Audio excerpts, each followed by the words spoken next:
Good morning class 10।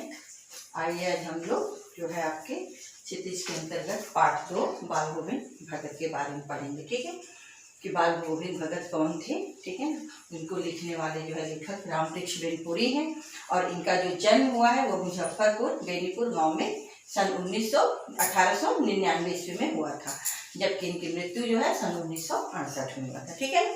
तो बाल गोविंद भगत के बारे में जो लेखक लिखे हैं रामवृक्ष बेनीपुरी, तो उन्होंने ये बताया है कि जो है इनका जो एक रेखा चित्र खींचा है किसका, ये बाल गोविंद भगत का। तो बाल गोविंद भगत एक सामान्य साधारण से व्यक्ति हैं, लेकिन उनकी जो रहन सहन है, जो आदतें हैं, ऐसा लगता है किसी सन्यासी का है। ठीक है ना। रहते वो साधारण वेशभूषा में, बिल्कुल आम। तो यहाँ पे लेखक ये दिखाना चाह रहा है कि हमें कपड़े से साधु वाला पहनने से ही साधु नहीं हो सकते, हमारी आदतें भी साधु वाली होनी चाहिए। सच्चा हो, ईमानदार हो, ठीक है ना, अच्छा होना चाहिए, आदमी के अंदर चेतना हो। ठीक है। यहाँ पर लेखक यही बताना चाह रहा है कि जो है कि बाल गोविंद भगत जो कार्य के माध्यम से कि विलक्षण चरित्र का उद्घाटन किया है। कैसे चरित्र का उद्घाटन किया? विलक्षण, जो अपने आप में एक अनूठा है। मनुष्यता, लोक संस्कृति और सामूहिक चेतना का प्रतीक किसको माना है? बाल गोविंद भगत को। वेशभूषा या बाह्य अनुष्ठानों से कोई सन्यासी नहीं होता है। संन्यास का आधार जीवन में मानवीय चेतना सरोकार होता है। बाल गोविंद भगत भी इसी आधार पर लेखक को सन्यासी कहते हैं, और लेखक भी जो बाल गोविंद भगत को इन्हीं आदतों से इन्हें सन्यासी कहते हैं। ठीक है ना। इस रेखा चित्र की विशेषता है कि बाल गोविंद भगत के माध्यम से ग्रामीण जीवन की शैली का भी उन्होंने बखूबी अच्छे से वर्णन किया है कि जो गांव का उस समय का रहन सहन होता, वातावरण होता है, वह कैसा होता है। लेखक ये बताना चाह रहा है कि बाल गोविंद भगत मध्य कद के जो है गोरे चिट्ठे से 60 साल के आदमी हैं, सफेद बालों वाले व्यक्ति हैं। उनका जो है 60 साल की उम्र है और उसपे सफेद बाल हैं और गोरे चिट्ठे हैं। वे कपड़े कम पहनते थे और एक लंगोटी व गले में तुलसी की माला उनकी पड़ी रहती थी, बांधे रहते थे। उनकी तस्वीर को देखकर हम उन्हें सन्यासी नहीं कह सकते हैं। उनको देखने के बाद ये हम नहीं कह सकते कि वह सन्यासी हैं। उनके साफ अच्छे घर में पुत्र व पुत्र वधू रहते थे, खेती भी होती थी, और उनके जो साफ घर था, जो अच्छे घर थे, उनमें 2 ही व्यक्ति रहते थे। एक उनमें उनका पुत्र रहता था और उनकी पुत्र की जो है पत्नी रहती थी। ठीक है ना, पुत्र वधू। वे खेती का काम करते थे, परिवार की देखभाल करते थे। साधु के भी सारे काम वो करते थे। वो खेती बाड़ी तो करते थे, लेकिन वह साधु के भी सारे कार्य करते थे। क्योंकि कबीर पंथी थे, बाल गोविंद भगत क्या थे? कबीर के मानते थे। कबीर के जो विचार थे, जो उनकी सोच थी, उसको ये फॉलो करते थे, इनको ये मानते थे, उन्हीं के राह पर ये भी चलते थे। ठीक है ना। तो कबीर पंथी होने के कारण वो उनके भजन करते थे, उनके बताए मार्ग पे चलते थे। झूठ नहीं बोलना चाहते थे, साफ व्यवहार रखना चाहते थे, झगड़ा नहीं किसी से, दूसरों के खेत में गंदगी न करना, बिना पूछे किसी के चीज को न लेना। गृहस्थी होते हुए भी उनकी सब चीजें करीब कबीर साहब की होती, सारी चीजें उनकी खुद की होती थी, लेकिन वह यह मानते थे कि ये सारी चीजें जो है वह किसकी है? कबीर साहब की थी। फसल होने पर उसे सबसे पहले 4 कोस दूर साहब के मठ में ले जाते थे, और जब कोई फसल होता था तो जो कबीर का मठ था वहां वो सारे सामान ले जाते थे और वहां चढ़ा देते थे। उसमें से जो उनको मिलता था उसको ही ये लेके आते थे, और प्रसाद रूप में जो दरबार से मिलता था उसे ये लेकर वापस आते। ऐसा कौन करता है?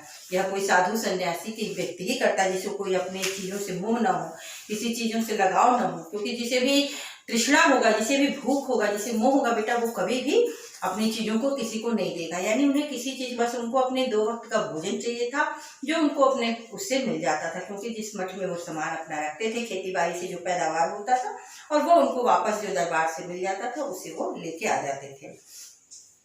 भादों की अंधेरी रात में तेज वर्षा बंद है। बादलों की गड़गड़ाहट, बिजली की चमक का उन पर कोई असर नहीं होता था। कोई बिजली गरजे या बादल गरजे, उनसे कोई नहीं। मेढक की टकराने की आवाज तथा झिल्ली के झिंकारने की और संगीत कम नहीं कर सकते थे। ये सारी आवाज होने के बाद वह बहुत मस्त मौला रहते, अपनी खंजरी से लेकर वह हमेशा भजन कीर्तन करते थे। उनकी ढपली बज रही है। नायिका समझती है कि वह रात में वह अकेली है, इसलिए चमक व चहक उठती है। ऐसा लग रहा मानो कि वहां पर कभी जो लेखक बताना चाह रहा, जैसे लग रहा कि कोई नायिका है जो रात में अकेली है और वह चमक और चहक उठी है। भादों की रात में उनका यह गीत सभी को अभिभूत कर देता, और ये अपने मस्त मौला जीवन में जीते थे, किसी से इनको कोई लेना नहीं देना नहीं। तो ये अपना अभिभूत होकर अपने मस्त मौला गीतों, गानों को, भजन को गाते थे, और सभी लोग यह गाने सुनते, जो अगल बगल के लोग रहते थे वह भी जो है मंत्र मुग्ध हो जाते थे। सारा संसार गहरी नींद में सोया हुआ है, तब बाल गोविंद भगत का मधुर स्वर गीत जो है में लगा चोर मुसाफिर जाग उठा। इस तरह से सभी अपने गाने को गाते, भजन को, और सभी लोग भाव विभोर होकर जग जाते थे। और उन्हीं के गाने से यानी भजन जो था उनका, ऐसा लगे जैसे उनका जो है अलार्म हो, यानी जग जाते थे। यानी गाँव के लोग भी भोर में इसको सुनने के बाद पूरा चैतन्य और जग जाते थे। गर्मियों की गर्मी शाम को भी वह वैसे ही बनी रहती है। और गर्मी में भी जो शाम थी वह ऐसे ही रहती थी। वह अपने घर के आंगन में बैठ के आसन लगाते और भगत मंडली वहां आकर बैठ जाती थी। जैसे वे गाते, मंडली भी उसी प्रकार गाने लगती थी। ताल स्वर के उतार चढ़ाव के साथ सभी को भाव विभोर कर देता था। सभी गायन भजन में डूब जाते थे। इसी माहौल में मग्न होकर बाल गोविंद भगत नाचने भी लगते हो। जब सब लोग उस ताल में, मजीरे में, ढोलक में जब मस्त हो जाते थे तो बाल गोविंद भगत इतने भाव विभोर हो जाते कि वह नृत्य करने लगते थे और संगीत में सारा माहौल जो था वह डूब जाता था। ऐसा लगता था जैसे सारा वातावरण संगीतमय हो गया है। लेखक ने बाल गोविंद भगत की संगीत साधना और उनके पुत्र के देहांत पर भी देखे। और लेखक ये बताना चाह रहा कि जब उनका पुत्र जो थोड़ा मंद बुद्धि का था, जब उसका देहांत हो जाता तो भी जो है बाल गोविंद भगत के ऊपर कोई विशेष प्रभाव नहीं पड़ता। अंदर से उनको तकलीफ है, लेकिन चूंकि आदमी जब साधु हो जाता तो वह जो है सुख और दुख में एक समान सा रहता है, ठीक है। तो उस पर उनके पुत्र का जो देह, उस पर भी वह संगीत साधना करते हैं, यानी उस पर भी वह खुश है। कैसा खुश है कि भाई जो आया वो मृत्यु है, सत्य है, वह तो उसको जाना ही है। उनको पुत्र सुस्त और कम बुद्धि वाला सीधा साधा व्यक्ति था। उसे वह बहुत स्नेह करते थे, बहुत मानते थे। होशियार की अपेक्षा हमें कम बुद्धि वालों पर ध्यान देना चाहिए। यहाँ पर बता रहा है लेखक के माध्यम से कि हमें जो होशियार व्यक्ति है उससे ज्यादा हमें कम बुद्धि, जो मंद बुद्धि के लोग हैं, या हमारे समाज में ऐसे बहुत सारी चीजों पे अगर हम देखते हैं जो हैंडीकैप हैं, विकलांग हैं, उनके प्रति हमारा थोड़ा सोच, हमारी जो भावनाएं होनी चाहिए अच्छी होनी चाहिए। क्योंकि ये हमारे ही समाज के, हमारे बीच से, हमारे ही घर परिवार से लोग आते हैं बेटा, तो उनके प्रति भी हमको अच्छी भावना रखनी चाहिए। और किसी पे हमें हंसने का अधिकार नहीं है, ठीक है ना। तो हमारा उनको केयरिंग होना चाहिए, हमें उन पर ध्यान देना चाहिए। हमारा जो है ज्यादा से ज्यादा समय उनके पे देना चाहिए।